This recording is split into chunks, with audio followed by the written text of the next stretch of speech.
nothing, no back taxes, no penalties, no nothing. It's an outrageous reward for mocking the law, rule of law in this nation. I want to talk a little bit about, since I want to have time for questions and answers here, I want to talk about something which I think is particularly important to Republicans. Let me remind you, the Center for Immigration Studies is nonpartisan and non-ideological. We don't support political parties. We don't endorse candidates.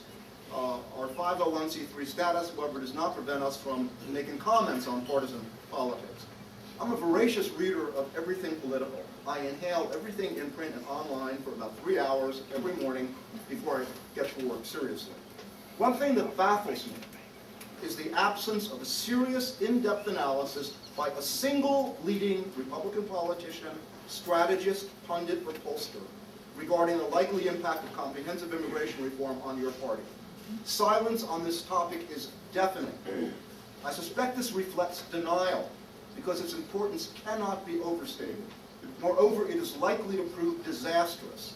The battle over immigration is far from lost, but Republican self-deception and myopia and too much readiness to compromise, I'm thinking of former Maverick McCain or even Lindsey Graham, invites disaster.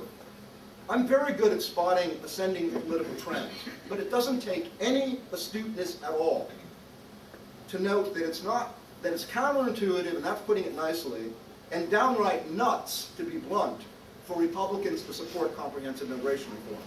Yet ranking Republicans co-sponsored every single one of the comprehensive immigration reform bills that were defeated in Congress, every one of them. The most recent one, 1639, was supported by the entire Republican Senate leadership, for shame.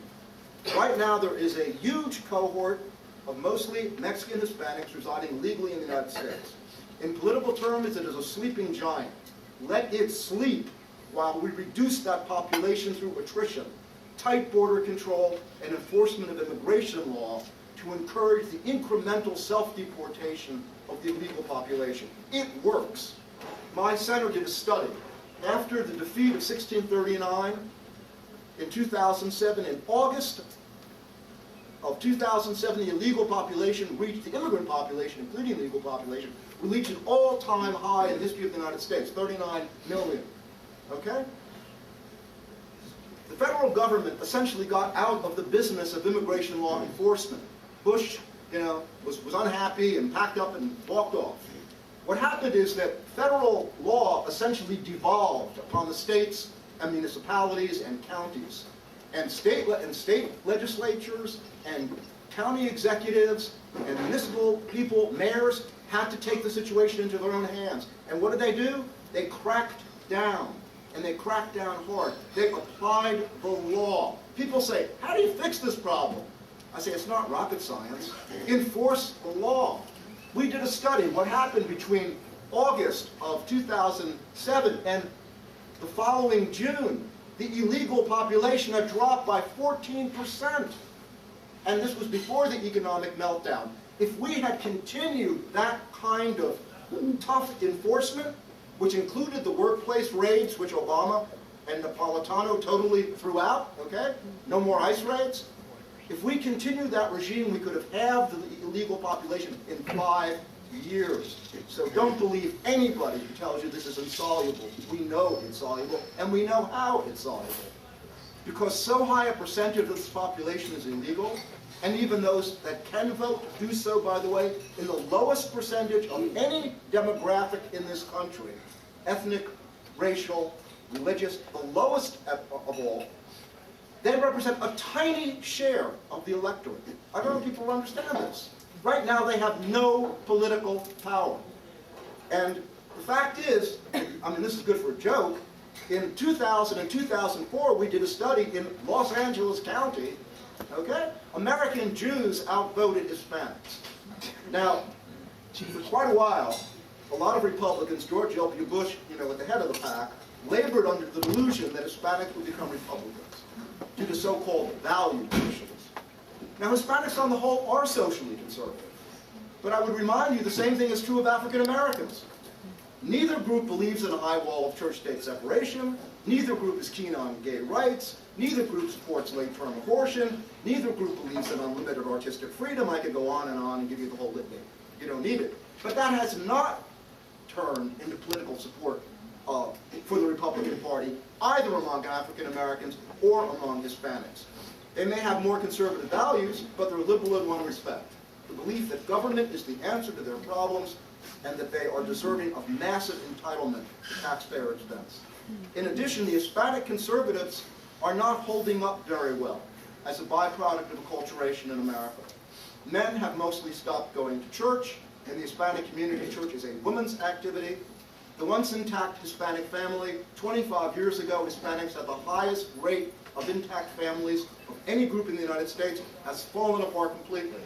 First-generation Hispanics have socialized downwards to the worst inner-city behavior. The work ethic is being replaced by welfare dependency. Half the immigrant population is on at least 2 major welfare programs. The out-of-wedlock rate among Hispanics is almost where it is in the African-American community. These are 2 huge social tragedies. Crime is rife, and Hispanic kids have the highest dropout rate in the United States. Democrats may not be on the same page as Hispanics on social policy, but they've offered them massive social welfare, whether they're legal or not. They've winked at the rule of law, the violation of the rule of law. They've made America's cities sanctuary cities. They pander to Hispanic identity politics and have promoted amnesty. Candidate Obama promised the National Council of Arasa that he would give Social Security and Medicaid to illegal aliens, which of course, you don't need Paul Krugman in the New York Times to tell you that would bankrupt both of those systems. Anybody will tell you it would bankrupt those systems. Now, given the choice between a party that identifies with your putative values and a party that gives you a mountain of goodies at the taxpayer's expense, who do you think you're going to choose? Well, Hispanics have been registering 3 and 4 to 1 Democrat. Remember Karl Marx's adage, never forget it: man eats before he thinks. And truth to tell, most men don't do a whole lot of thinking after they eat. They sit down and watch football. Now, Hispanic immigration is inflicting significant political damage on the Republican Party right now.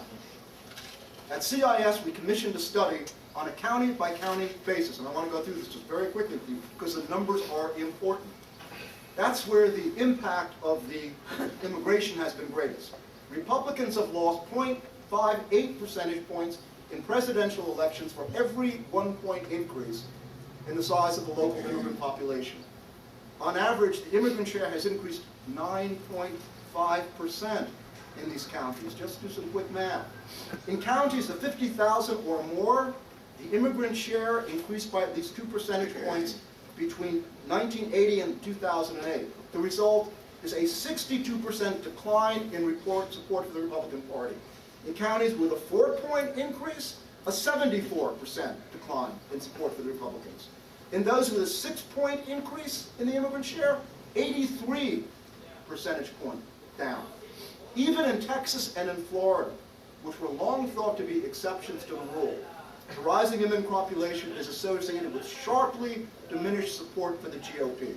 In Texas, for every 1 percentage point in the immigrant population that's increased in any county, the Republican share dropped 0.67%. That's higher than the 5.8 of the national average. In other words, you're on the really tough end.